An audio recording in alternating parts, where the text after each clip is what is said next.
నేడు ఆకాశంలో అద్భుతం ఆవిష్కృతం కానుంది. సంపూర్ణ చంద్రగ్రహణం కారణంగా యావత్ భారతావని దృష్టి ఇప్పుడు ఖగోళం వైపు మళ్లింది. అయితే గ్రహణం అనగానే మనకు మొదట గుర్తొచ్చేది ఆలయాలు మూసివేత, కలియుగ వైకుంఠం తిరుమల నుంచి మొదలుకొని గల్లీలో ఉన్న చిన్న గుడి వరకు గ్రహణ సమయంలో తలుపులు ఎందుకు వేస్తారు? గ్రహణానికి దేవుడికి ఉన్న సంబంధం ఏంటి?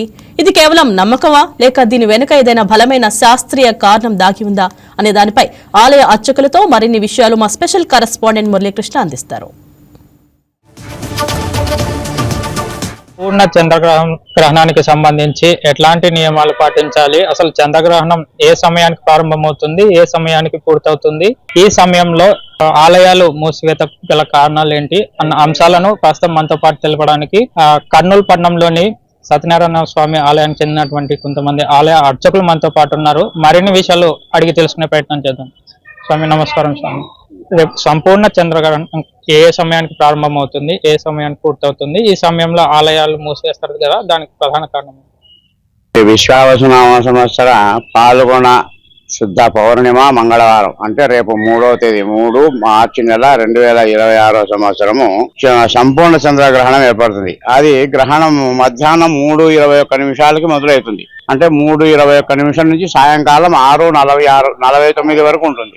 3:21కి మనకు సూర్యుడు ఉంటాడు కాబట్టి మన గ్రహణం కనపడదు. 3 గంటల నుంచి మనకు పొద్దు మునిగిన తర్వాత అంటే సాయంకాలం 6:07 సూర్యాస్తమయం అవుతుంది. ఆ 6:07 నుంచి 6:49 వరకు మనకి ఈ గ్రహణం కనబడుతుంది.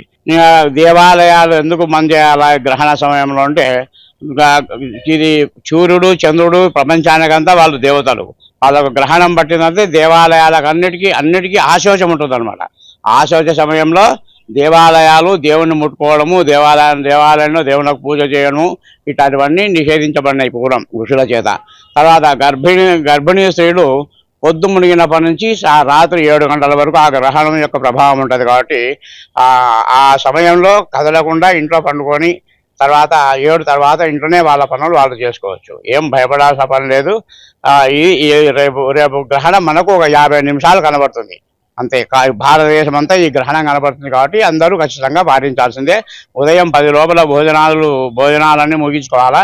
రాత్రి గ్రహణం అయిన తర్వాత అన్ని శుద్ధి చేసుకొని ఇళ్ళంతా శుద్ధి చేసుకొని తర్వాత అప్పుడు వంటలు చేసుకొని భోజనం చేయాలి.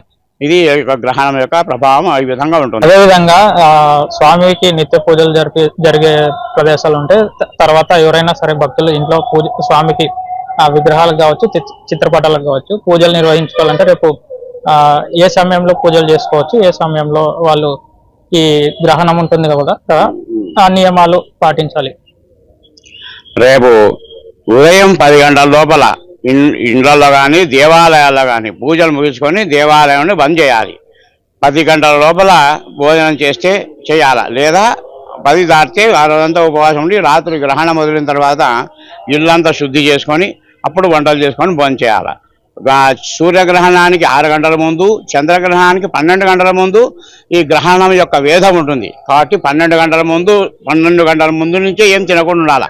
అంతసేపు ఉండాలంటే ఈ కలియుగంలో మానవులకు చేతకాదు, రోగిస్తులు ఉంటారు, పేషెంట్లు ఉంటారు. వీళ్ళంతా వాళ్ళ కోసము కనీసం 10 గంటల లోపల భోజన కార్యక్రమాలను ముగించుకొని గ్రహణం వదిలే వరకు ఉపవాసం ఉండాలి. ఏం తినకూడదు. గ్రహణం వదిలిన తర్వాత యథావిధిగా స్నానాలు ఆచరించి తర్వాత ఇళ్ళంతా శుద్ధి చేసుకొని అప్పుడు మధ్యాహ్నం భోజనం చేసింటాం కాబట్టి మరుసటి రోజు ఉదయం దేవుడిని కడుక్కొని పూజ చేసుకోవాలి.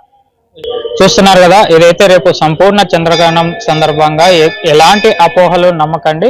కేవలం గ్రహణం సమయం ప్రారంభమైన తర్వాత రాత్రి 7:30 ఆ ప్రాంతంలో ముగుస్తుంది. ఆ తర్వాత కూడా యథావిధిగా తమ కార్యకలాపాలు కొనసాగించుకోవచ్చు. ఆలయాలు మాత్రం ఉదయం 10 గంటల లోపు స్వామివారికి నిత్య పూజలు నిర్వహించిన అనంతరం ఆలయాలు మూసివేస్తారు. కాబట్టి ఇంట్లో కూడా ఆ రకంగా నియమాలు పాటిస్తే మంచిదని చెప్పి ఆలయ అర్చకులు తెలుపుతా ఉన్నారు. వీడియో జర్నలిస్ట్ సాక్షాత్ మురళీకృష్ణ, YK TV కర్నూలు.